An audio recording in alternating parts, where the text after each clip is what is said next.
We can't live like every other technician out in the home services like all of our competitors and then expect to earn the top 10%. We can't hide behind the, I'm just a plumber, I'm just a tech, I don't like sales. You chose a career where people call you to solve problems, not to show up and blend in with the crowd.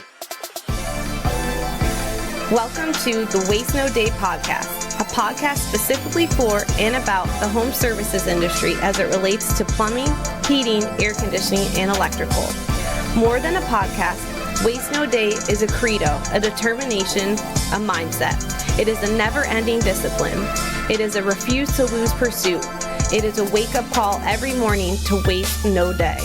Now here's your hosts, Brian Burton and Nate Minnick.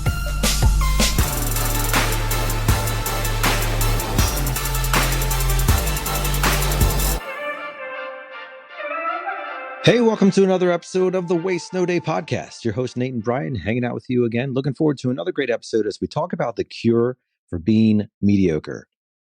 Brian, we know this is one of the many things that you are plagued with, and so we are so excited to hear what cure you finally come up with.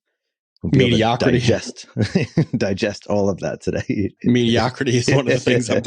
Yes. Yeah, 100%. It's definitely something that as I speak today, I'll be speaking directly to the mirror and also to the driver and the van that we're in the passenger seat of right now. You too. Yes. I'm sure the other person on the other side of the screen as well. So it shall be an episode that will be good for all of us to hear. And I'm looking forward to the content as we dig into the introduction. First, we're going to kick it off with a quote, Brian. Perfection is not attainable, but if we chase perfection, we can catch excellence. Vince Lombardi. Yeah, a little football action for me. That's right. Yeah. How those Lions doing this year? Pretty good, bro. Pretty good. 5-2 and decimated the at the time top-ranked Tampa Bay Bucks on Monday Night Football last week. Maybe we shall see each other in the NFC Championship game this year. I don't know. And then we had a bye this weekend. It's just lame because Green Bay got up on us a little bit. That's a good quote there to kick it off with. Perfection is not attainable, but if we chase perfection, we can catch excellence. And I don't know. I mean, maybe that's really what we should be shooting for. I'm sure there's plenty of other quotes you could have used in that case, but excellence is a great word to describe what we are shooting for and trying to achieve. And in so many ways, you may wake up and pee excellence in the morning. Some of you out there, fortunate ones. Others of us are still shooting for that star. Plumbers.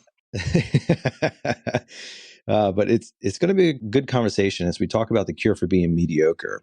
And I'm looking forward to diving into it and understanding perhaps more about myself, more about you as the listener, and digging into this topic, which is relevant to all of us. But first, we'll hear from one of our valued listeners. Right. And this is somebody who has already demonstrated themselves to be on the excellent side of the equation. No mediocrity found here because they took the time to leave a review, which is that is excellent by nature, Brian. So superb. Who are we putting in the spotlight today? The dude to listen to for plumbing sales. 5 stars. An extremely good listen for anyone looking to get better at sales in home services, but the person to trust in particular for plumbing sales, info, and guests. Trustworthy advice. Tim Brown, Hook Agency. Oh, all right. We were just talking about, was that this morning we were talking about? It was this afternoon. Well, this afternoon for me, but yeah, we were just talking about Tim. Yeah, we were on a call with one of our social media people, and I was just saying what Tim with the man on the street recording and interview stuff that he does at like Pantheon and Home Service Freedom and the events, kills it with that content. Such cool content. He does a great job with this social. Yeah, and a better job reviewing the Waste No Day podcast. We appreciate you, bro. Thanks, Tim. Yeah, man. That's awesome. And shout out to anybody who can do a good interview. You know, that's not a skill that everybody possesses, and anybody who can do that, especially on a format such as that's impressive. You already are excellent, Tim, my man. Killing it.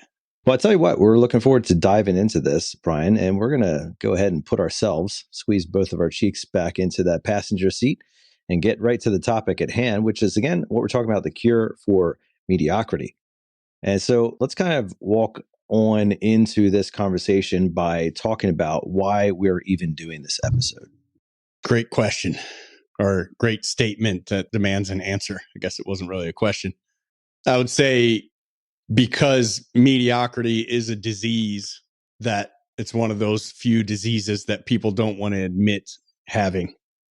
And again, including the man in the mirror here. But it's all around us, right? It's in the trades, it's in our habits, it's in the mirror. Everybody wants to be uncommon, or most people do, right up to the point where it's time to do uncommon things. And then all of a sudden it gets to where I'm okay being common. So we can't live like every other technician out in the home services, like all of our competitors, and then expect to earn the top 10%. We can't hide behind the, I'm just a plumber, I'm just a tech, I don't like sales. You chose a career where people call you to solve problems, not to show up and blend in with the crowd. I appreciate that, Brian. And as I'm thinking through this here myself, one of the questions I think is fundamental to answering the topic is, who defines mediocre? Like, is that self-imposed? Is that measured against a standard that is set across an industry or an ecosystem, a people group, or a predefined subset of something or other? Like, who is the one who is defining mediocrity? Because some people may be thinking like, hey, I'm doing pretty good. And then compared to such and such, I'm like, well, not that good, right? For example, prior to recording this episode, I just got home from watching the Warwick Warriors high school boys soccer team beat Manheim Township. That's right, Ryan Vayu, if you're listening to this, beat Manheim Township 3-0 in the semifinals of the tournament they were playing in. And it can take 6 weeks to get 3 points in a soccer match, for crying out loud. It's exactly right. I saw 3 all in the same game. It's impressive. But, so I'm watching these guys, and, they have multiple seniors playing on the team. I think they're the defending state champs, which is obviously pretty impressive to begin with. And then, this coming Saturday, I'll go to my oldest son, his soccer tournament. He's playing U15. And my second oldest son, his soccer tournament, he's playing U12. And, I can look and watch their games, and I can be like, wow, pretty good player. Like, he's got good skills or whatever. And then I go to the high school game, and I'm like, okay, yeah, we got long ways to go. We got a lot of skills to develop. We got a lot of strength to get in the gym, all this stuff. Because, when I'm comparing against other players of his age or his caliber or whatever it may be, yeah, that's my judgment. But then when I elevate the judgment, now we're back in the mediocre category. And I'm sure if I went to a Premier League, or MLS is starting their playoffs here shortly, it'd be even more so, right? It's embarrassing that that, by the way. Yeah. Who is the one who defines mediocrity, and what is fair when it comes to judging? That's a good question. One, I wish you had texted me earlier, so I could have chat GPT'd it. But I would say, certainly the biggest judge of your effort and whether you're acting mediocre or pursuing excellence or perfection is you, right? Can be the only true judge of that. But, the world is plagued with, and the trades are plagued with, and social media is certainly plagued with people who want excellent results and praise for absolutely mediocre at best performance, right? And when you see mediocrity in someone else, when you see unrealized potential, not unrealized potential like a coal that hasn't had the pressure to turn it into a diamond yet, but when you see a coal with a little bit of diamond shining, and that it just grows legs and runs away from pressure every chance it gets. And you just sit here and go like, you can, I'm sure you're thinking of a dozen examples of this, or 100. I'm certainly thinking of dozens, even young Brian and current Nate. But when you grow legs and you just pick up and you run away from pressure anytime it comes near you, and you see these cats and you're like, you have all the raw talent, in the capability in the world, right? The capacity for greatness is there, but your work ethic or decision to actually go after it, the talk's there, right? But to roll up the sleeves and get to work on a long timeline to develop into something is just like not really there. That's mediocrity that the whole world can see, right? And I've had people tell me that. I remember guy Jeff on our team in Las Vegas 20 years ago once told me, like, bro, you could be a rock star, but you're your own worst enemy. And that's stuck. It didn't mean much to me at the time. I'm just like, piss off or whatever. But later on, certainly when I got out of rehab, that just rattled around in my head nonstop. And still to this day, I'll catch it every now and then. And I don't even think I realized what he meant at the time, but it was the thing where you could see the seeds of greatness in me, but the lack of enough desire to actually roll up my sleeves, put the boots on, and make it happen on a long-term, consistent basis. That's chasing mediocrity. Short spurts of flashes of full-on drive, followed by long periods of I got to put my feet up and my hands behind my head. But bro, that one day, right? That one stretch of 4 days, like it's just that's mediocrity. You see, I think there's also something about like what people expect of you that really influences this. Have you ever watched Hillbilly Eulogy? Is that the this is the JD Vance life story? Think of our vice. Yeah, yes, Vance. Hear me on this. I'm not trying to be political at all, but like if you know his story, cool. like you're in a safe space, bro. The dude, like he has no business being anywhere where he's at right now. Like he has no business from a statistical perspective, from like what happens to people with his background, just a train wreck of a childhood with all kinds of things against him and like overcoming. And most people would say like, dude, if you just moved out of your hometown, you have already exceeded every expectation that has been set for you. And you are not mediocre at all. Like you are excelling at the greatest possible potential for somebody with your background and your heritage or genetics or whatever. But mediocrity would have been just getting out and doing a little bit better than where he came from. But he was chasing excellence. That's self-defined, right? Like he had to be the one or somebody in his life, somebody had said like, hey dude, like, yeah, moving out of your town, that's cool and all, but like, that's not enough. Even though everybody from his family and like his friends group growing up on that stuff would say like, dude, you've made it. Like you got out of here. You've made it. But like that wasn't enough for him. And he push, all the education, politics, blah, blah, blah, blah, the rest of the story. And just amazing how somebody can come from such humble means and such lowly places and like continue to basically break every glass ceiling on the way up and out. And that's often with a lot of people saying, dude, you can't do that. Like not only are, people with your last name, like they don't do that or people from here, they don't go places. Like also like you don't deserve. There's no better fuel though. They'll say like, you don't deserve to do that. You have no business going and hanging out with those people and doing those things. And like, that was really part of his story. Cause even after he moved out, like his family, drug addicts and everything else, like kept pulling him back. They kept pulling him back, trying to bring him back down. And like, how many of you listening have people in your life right now that they're the anchor that is preventing you from getting anywhere else? They're the ones that is preventing you from actually exceeding mediocre. And that could be like physically, meaning that they're literally calling you back down or like holding you back down in some way.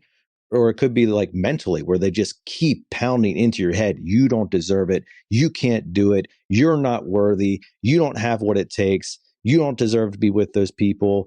Your people don't make six figures, like all that stuff. It's all bull crap. Yeah. I don't know that anybody I don't know that that's real. Like people saying like, nah, not with your last name. You don't make six, but like, a shaming for sure of how dare you is the more realistic version. I've actually had this conversation in a text group with some family members where one of them was just like, I'm holier than thou, think I'm better than everybody. It's like, I mean, not everybody, but certainly you. You know what I mean? Like, come on. But there's that. That's the pullback. It's not the you don't deserve that, or that's what you say to yourself. That's what we sit and whisper to ourselves, not in those vocal of words, but we have this feeling like I've gone far enough. I'm not built like that. I don't come from that. I don't belong there. That's the bullcrap part. I can't sustain this level. Yeah. I mean, and that's real. So kind of back to the question, which is like, who is in charge? You know, maybe I asked it incorrectly. Who is supposed to set the definition for mediocrity? I still think it's a combination, but it's probably 80-20. 80, the person looking in the mirror, and 20% outsiders. But the further, like, there are people who don't make it very far at all, but their capacity to make it far, call it IQ, or probably a mix of IQ and charisma and drive, it's just not that great.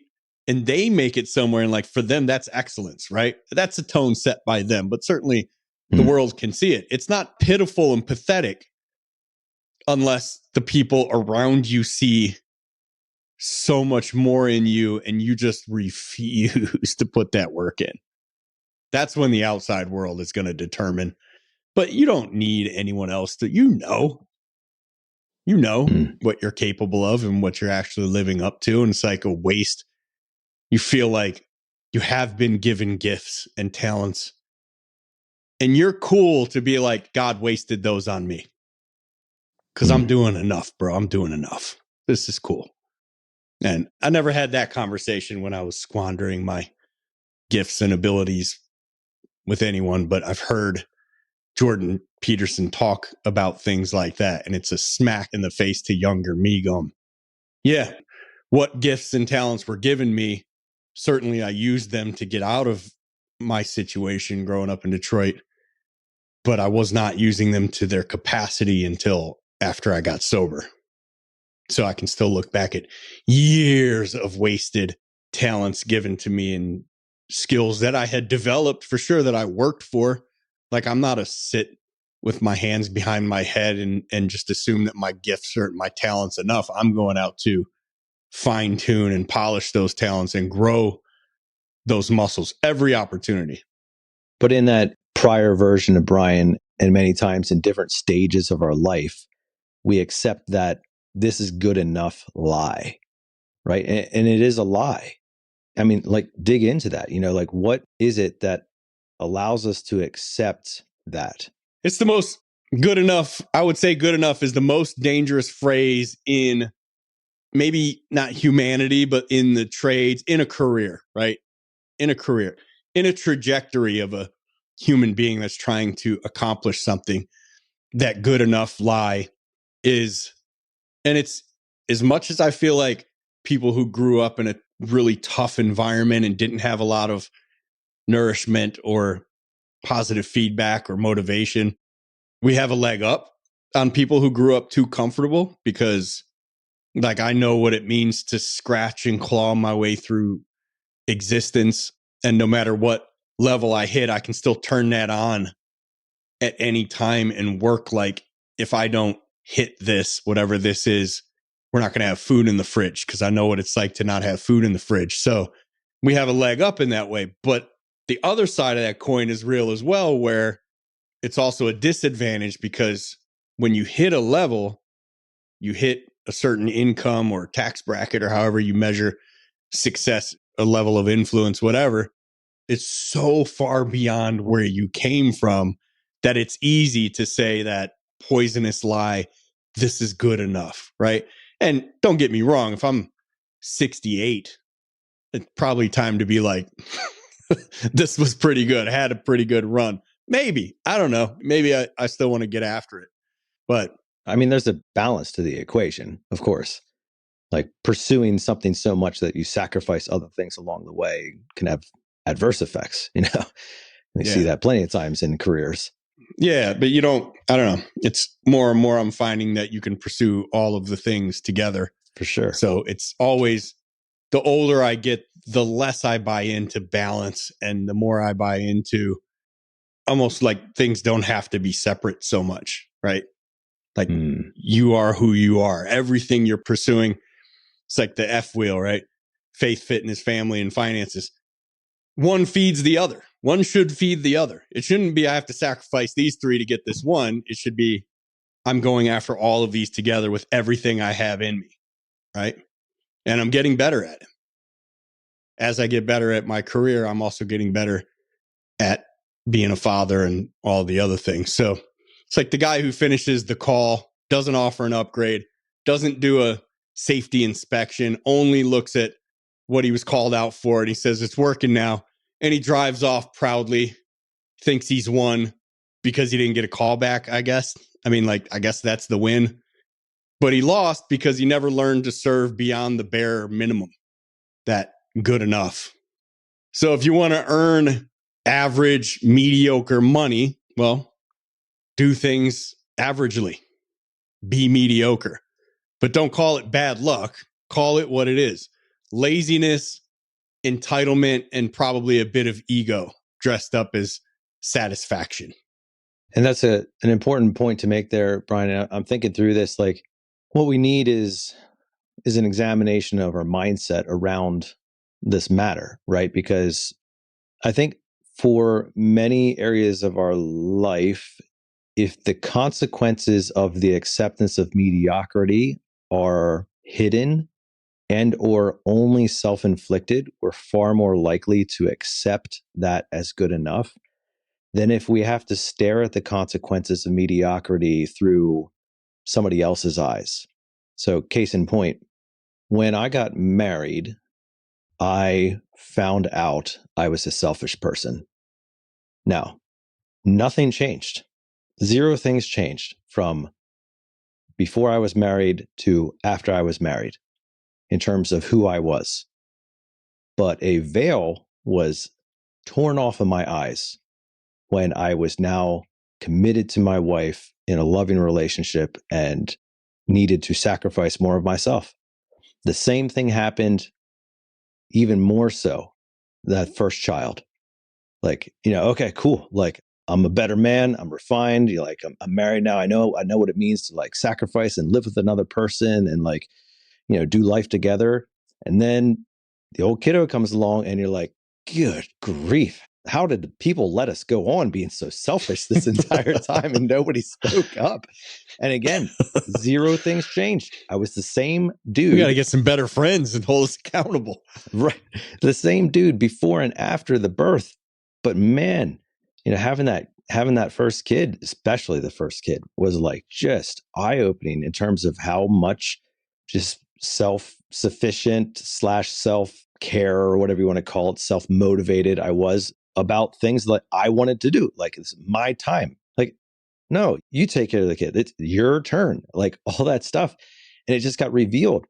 And now that those revealers of my selfishness are getting older and older, the consequences of my mediocrity are now staring back at me. Like, it's one thing to go into your career and like, especially if you're a single person or you don't have a lot of people depending upon you or something, like it's easier, I think, to accept levels of mediocrity because if you disappoint somebody, you just disappoint yourself. Yeah, all right, whatever. Like, it wasn't my best, I'll get it next time. But wow, do the consequences get a lot bigger when you start demonstrating and living in mediocrity in areas of your life that have consequences, specifically consequences that have two eyes, 2 ears, and a mouth staring back at you. And you hear things and you see things and you watch this play out and you're like, that's on me. This is why I need to be better. Like, this is why I need to be better. Like, I cannot accept the level of mediocrity. I probably don't use that term, but like, I cannot accept my level of leadership, my level of fatherhood, my level of loving my spouse, you name it. I can't accept that when I have to stare at the consequence of those actions looking at me every day or in this moment, or when I'm hear my son lip off to my wife, or when I hear them like making fun of each other or calling each other names or like being mean. I'm staring at my own mediocrity. I'm like, I know they're individuals. I know they're individuals and never their choice. Yeah. Well, I'm going to pull back a little bit on the calling, picking on each other or being mean. It's like, yeah, I get it. Boys will be boys, right? But my question is, yes. did Alex beat the crap out of somebody at the soccer match or did he get beat up? That's what I can't figure out. I'm trying to do the math there. Yeah. Like I should have been in the gym. I should have been on the mat. Right. Should have been Right. teaching him to kickbox.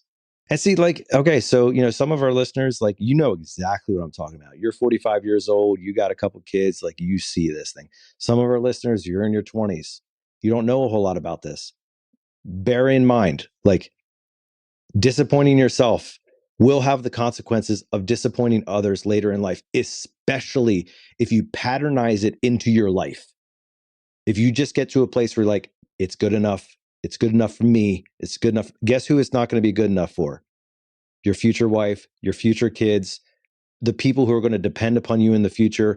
And guess what? The next generation of tradespeople who's going to look up to you as a standard of excellence or a standard of mediocrity and say, well, that's what I have to shoot for. I can hear the good enough, mediocre tool tech. It's the ones that, I post a TikTok video about how to overcome you're too expensive objection.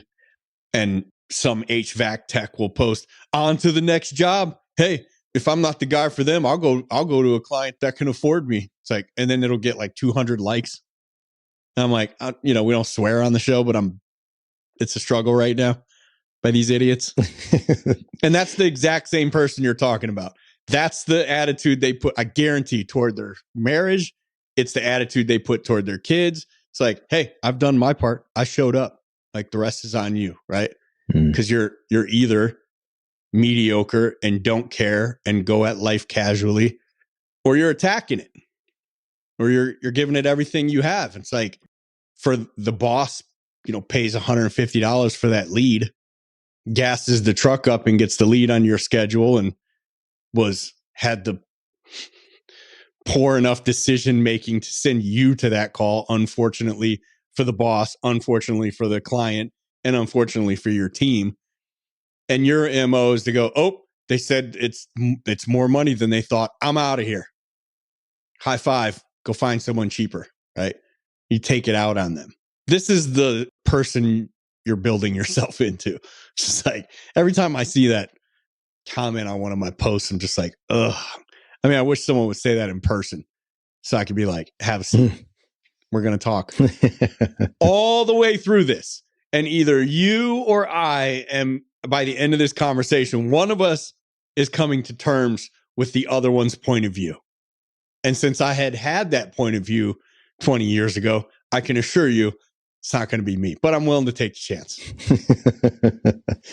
You see, there's an infection in that mindset that needs to be both called out and then cut out. Like it starts off by having mentors and people in your life. But we need to be louder about it on here, on social media. When someone says something stupid like that, all the people who see that comment and roll their eyes, they all need to comment or like my comment. But we need to call it out. Like you're just a scumbag. You're lazy. You're useless.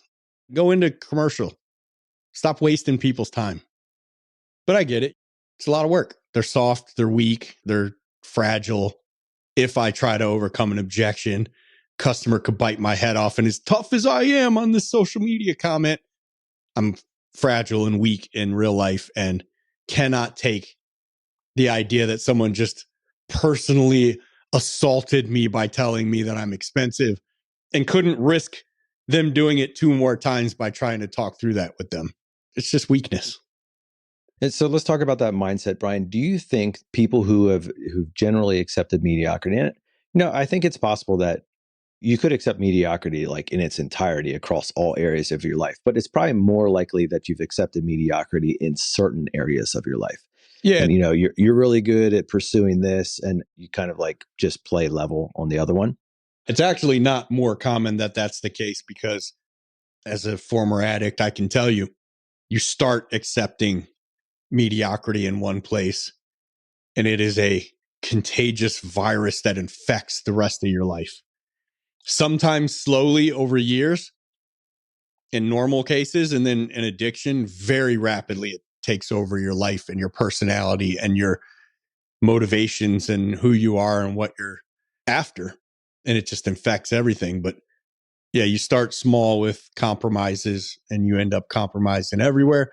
And you just wake up and maybe you hear a podcast like this or something and you look in the mirror one day and you really take account of if you were 30 years older and looking at your son's life and this was how he was going about his life, not in what the world sees of you, but what you see of you in every aspect of your life, would you be proud? Or would you come down and smack him in the back of the head and be like, bro, we got work to do? Mm-hmm.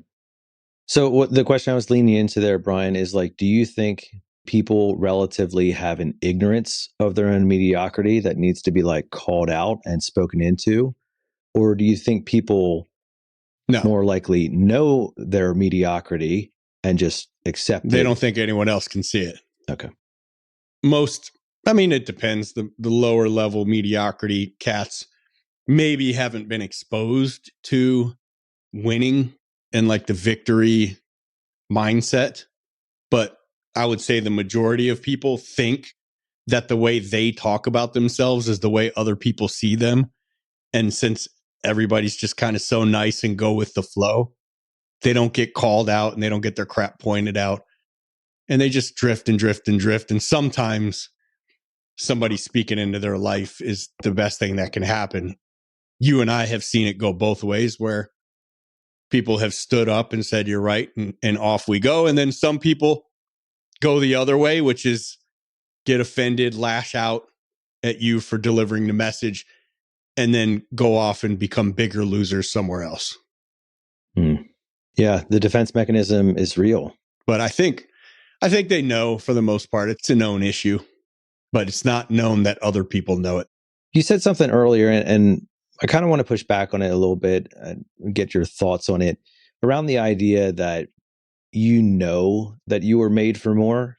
Like, you have skills and potentials that you're not utilizing to the highest capacity or potential.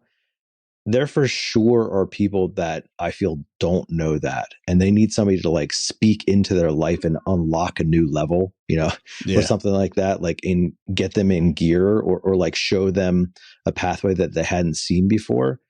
Like, would you make room for that? Especially, I'm thinking generally on the younger side of things, of people who like they have, you can see the raw potential there, but like they don't.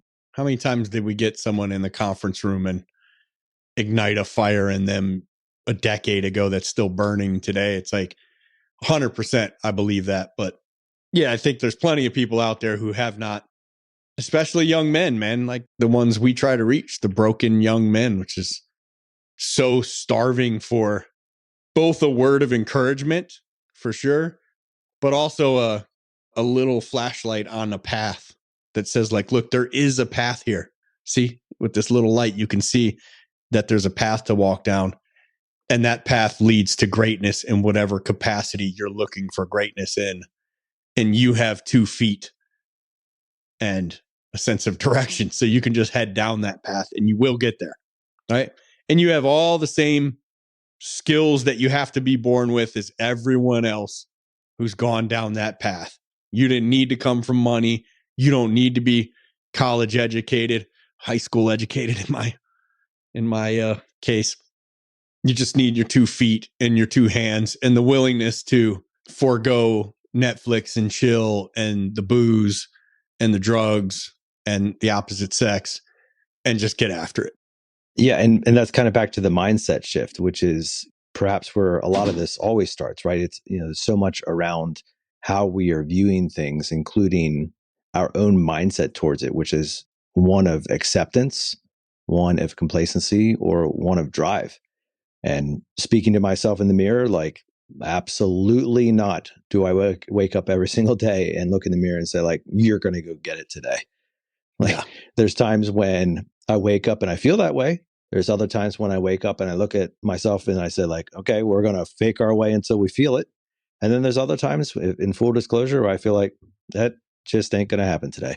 Like, just ain't feeling it today, and allowing myself to go through that. And so, like, nobody here is saying like this is it's going to be a perfect approach. And that's kind of back to the quote that you started off with from Lombardi that perfection is not attainable, but if we chase perfection, we can catch excellence. And that's in so many ways what it's about, chasing the right mindset while realizing it can be fleeting at times. Yeah, that's a great point. The month of October, which we're at the tail end of here as we record this in 2025, it's been probably the toughest month for me in several years for getting my carcass out of bed at 3:45 in the morning and heading to the gym at 4:20, 4:25 to be there at 4:30. And now, dude, as soon as the gym door opens, it's game, like no problem whatsoever. Game on, right? But this has been a really difficult month for me. That's the hardest lift of the day, right? Lifting out of bed. Yeah.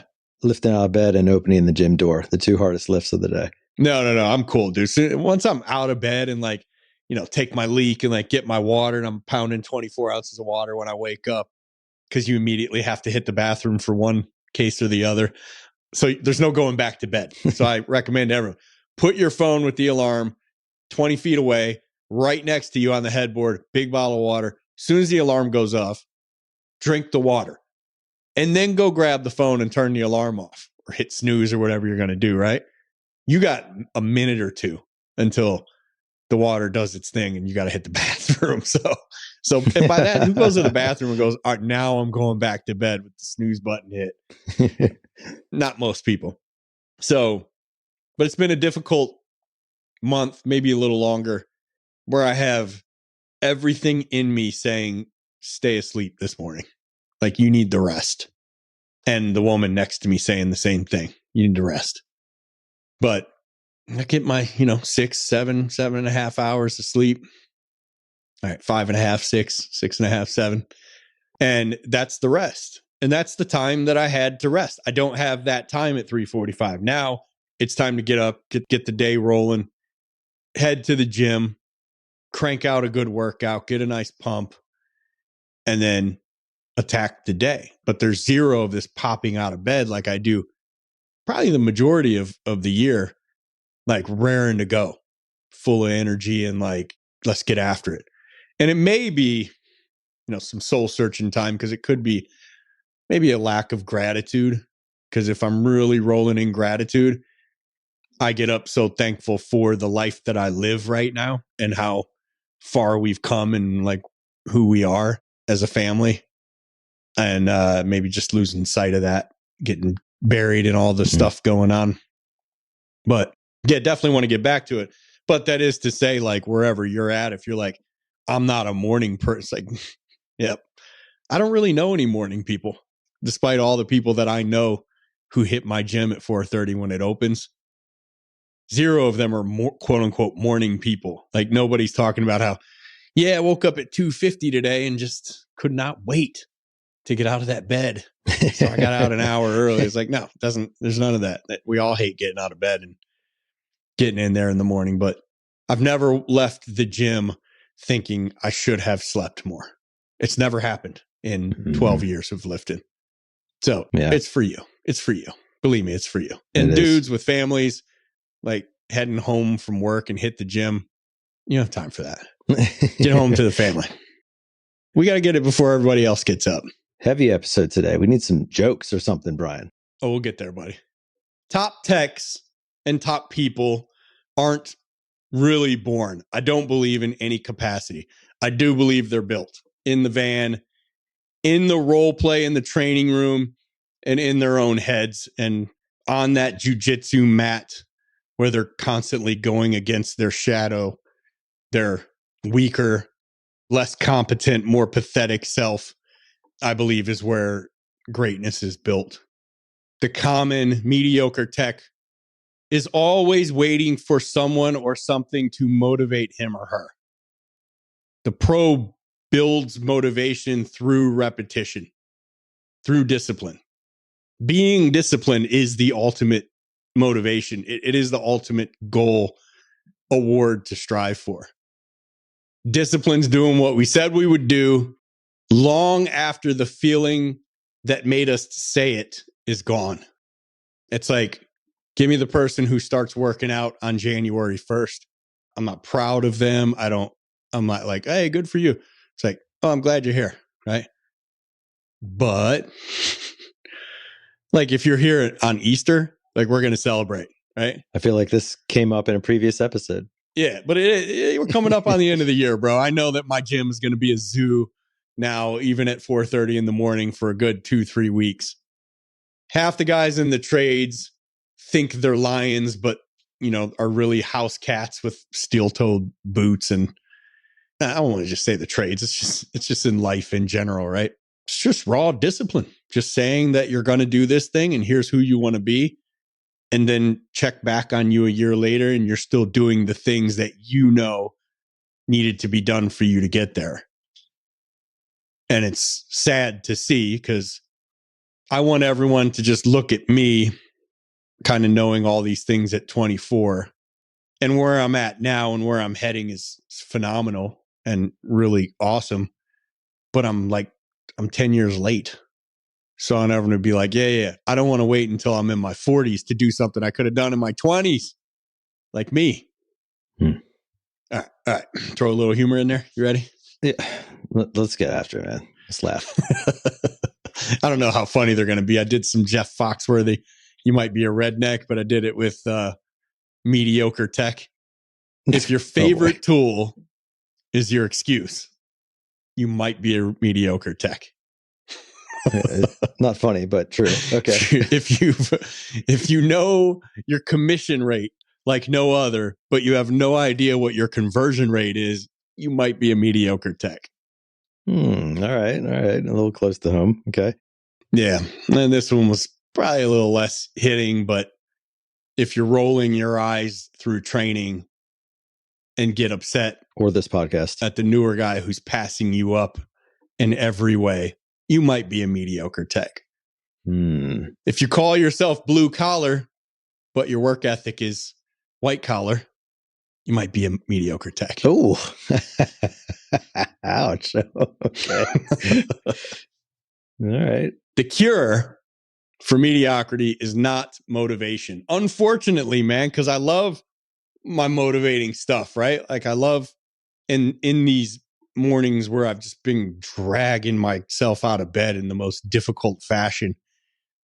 I love that there's things I can listen to for 15 or 30 seconds, short clips, videos or whatever that amp me up and like let's go, But by the time I'm out of bed, I don't have to have it anymore. I'm already out of bed. It's time to go, right? That's the issue. That's where mastery beats motivation. Mastered my morning. My 3:45 means it's time to get up. So it's discipline. It's not motivation.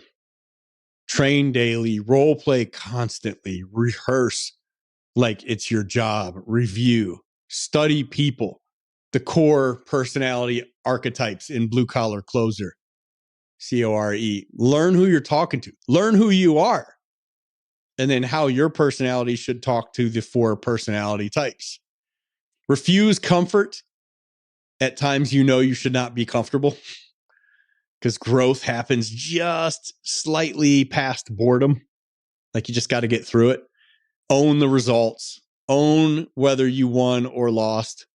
Stop with the excuses about dispatch, the warehouse, the customer's budget, which, it would be fine if you then blamed all of those things every time you actually sold something.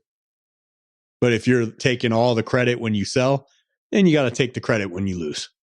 But the idea isn't to beat yourself up. It's to not emotionally. It's to beat yourself up very physically and just own everything about yourself.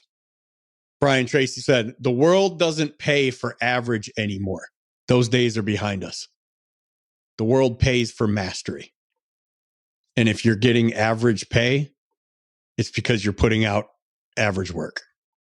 So if you feel stuck right now, it's not punishment, it's potential. We believe that God built you with significantly more horsepower than you might be using. And by you, I mean the people I'm looking at on the screen, which are just me and Nate, and the person in the driver's seat of this truck. The question isn't, can you be great? The question is, will you decide to be great? So the prescription is discipline. Yeah. And if one is interested in securing some of this medication, where should we start? BlueCollarCloser.com.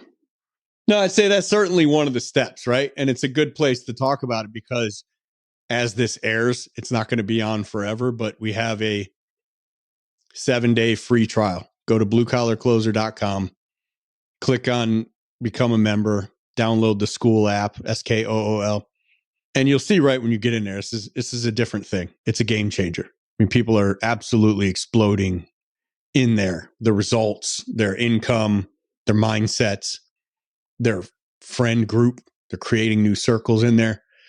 Dude, we got people in there. We're now up to 3 live events a week as part of that group.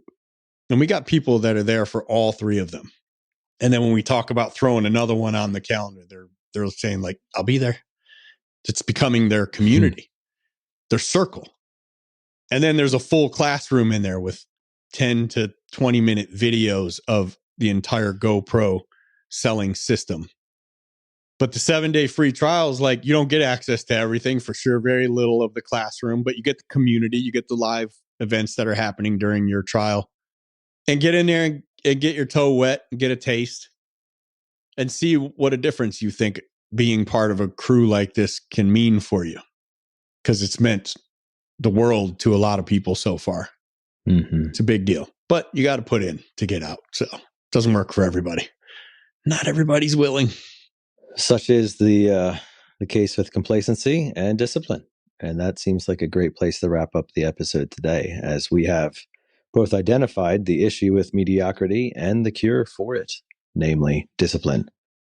I hope that you enjoyed the episode today, and we do think it is one that is impactful not only in our own lives, but in really every single life and set of ears that is listening to this. If you think you know somebody who could use some more discipline in their life, send them this episode. But don't be surprised if somebody sends you this episode as well, because I won't. We could all use some more of that discipline. Yeah, if somebody just shoots you this like, yo, bro, you got to listen to this one. Guess who just got identified as mediocre? But that's okay. All right. There's growth, and there is the chasing of excellence, which is what we are on the road to be doing here. But please share this one around. Let people know that you enjoyed it. And you know what? If you're setting out on the course of changing your level of mediocrity, your acceptance of mediocrity, even if it's in a specific area of your life, we heartily encourage you to invite accountability into that process. Discipline, self-discipline is great, but is also very difficult. Self-discipline coupled with the discipline of accountability in your life is a powerful duo. And that could be the next thing that you need to get to another level, which we would love to see and we would love to hear about. So drop us a line about how you are making changes to your level of acceptance of mediocrity and what disciplines you're putting into place. We're going to leave you now with our weekly challenge, which continues to be the same: to choose to wake up each and every morning and waste no day.